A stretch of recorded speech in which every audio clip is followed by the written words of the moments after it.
आता काँग्रेस मुस्लिमांना एकत्रित मतदान करायला लावून वोट जिहाद करायला लावते, हे मोदींचं होतं.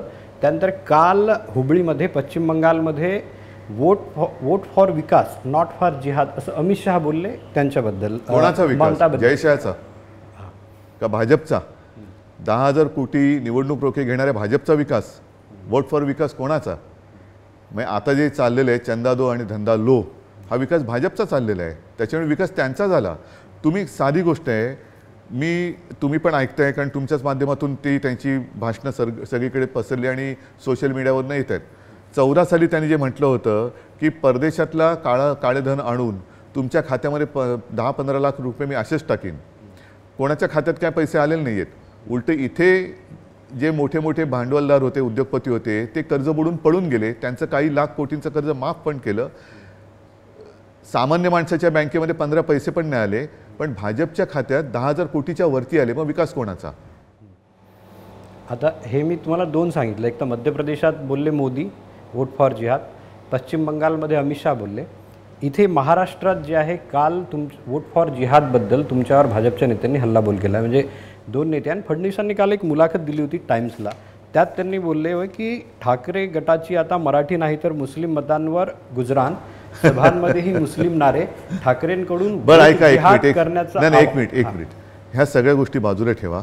तुम्ही म्हणजे भाजपाने 10 वर्षात मोदींची केलेली 10 कामं सांगावी की ही कामं त्यांनी 14 साली बोलले होते, ही 10 कामं आम्ही 10 वर्षात बोलले. मग ह्या फालतूच्या बकवास गोष्टी चालल्यात ना त्यांच्या, कारण त्यांच्याकडे सांगण्यासारखं काही नाही आहे. म्हणून ते मी म्हटलं ना की मूल रडतंय, त्या मुलाला जर भूक लागली असेल तर ती भूक पहिली भागवा, त्याला खायला द्या. त्याला मुलाला भूताची गोष्ट सांगून ते काय घाबरून झोपणार नाही. लव जिहाद सारखा आता वोट जिहाद काही चालणार नाही, काही चालणार नाहीये. आता त्यांचं वोट गद्दार चाललेलं आहे, वोट भ्रष्टाचारी चाललेलं आहे. वोट जिहाद सारखं म्हणजे वोट भ्रष्टाचारी. सगळे जे भ्रष्टाचाऱ्यांचे 70,000 कोटींचे घोटाळ्याचे आरोप केले, त्यांना घेऊन यांनी उमेदवारी दिलेली आहे. मी तर असं ऐकलं, ते मला तुमच्याकडनं कन्फर्म करायचं आहे, ओरिसामध्ये नवीन पटनायकांच्या पक्षात एक माणूस होता प्रशांत कुमार जगदेव, आणि त्यांना गेल्या काही महिन्यापूर्वी त्यांनी भारतीय जनता पक्षाच्या कार्यकर्त्यांवरती गाडी घालून त्यांना चिरडलं होतं. म्हणून नवीन पटनायकनी त्यांना पक्षाबाहेर काढलं, त्याला भाजपने घेतलं आणि उमेदवारी दिली. म्हणजे हा कसला जिहाद आहे? वोट फॉर कार्यकर्त्यांचा जिहाद का निष्ठावंत जिहाद?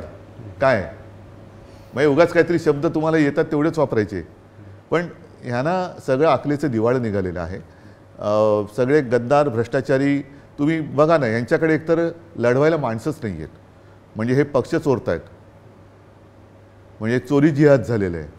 काय तुम्ही त्याला जिहाद कशालाही लावा त्यांच्या. तर सगळ्या चोरांना त्यांनी घेतलेलं आहे, गद्दारांना घेतलेलं आहे, भ्रष्टाचारांना घेतलेलं आहे, आणि हे मोठे आम्हाला शहाणपण शिकवत आहेत. आता हे जेवढे आरोप आहेत ना, हे इंडिया आघाडीवर आहेत, फक्त तुमच्यावर नाही आहेत. आता तिकडे नाही, ते सोडा. मला त्याच्यावरती, त्यांच्या आरोपावरती मला बोलायचंच नाहीये. मला फक्त जनतेच्या प्रश्नावरती मोदी आणि शहानी बोलून दाखवावं. बाकी देवेंद्र वगैरे तर सोडून जाते, उनके बस की बात ही नाही हो. तर पण हे आरोप नेमके केव्हा व्हायला लागले? ज्यावेळेस तुम्ही काँग्रेस बरोबर गेला त्यानंतर. जसं मला त्याच्याबद्दल काहीच म्हणायचं नाहीये. मी काँग्रेसमध्ये जाणं न जाणं हा माझा प्रश्न होता. का गेलो त्याच्यात पण आता मला जायचं नाहीये. पहिल्या 10 वर्षात आम्ही तुमच्या सोबत होतो, तेव्हा तुम्ही या देशाला जे प्रॉमिस केलं होतं त्याच्यापैकी किती गोष्टी पूर्ण केल्या, एवढंच फक्त सांगा. नाही पण क्या हा थापा जिहाद आहे? जुमला जिहाद आहे की क्या? हा जुमला जिहाद आहे.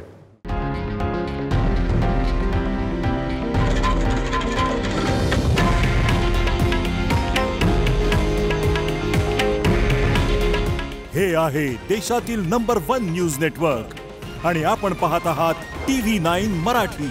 काळजी तुमची, हित महाराष्ट्राचं.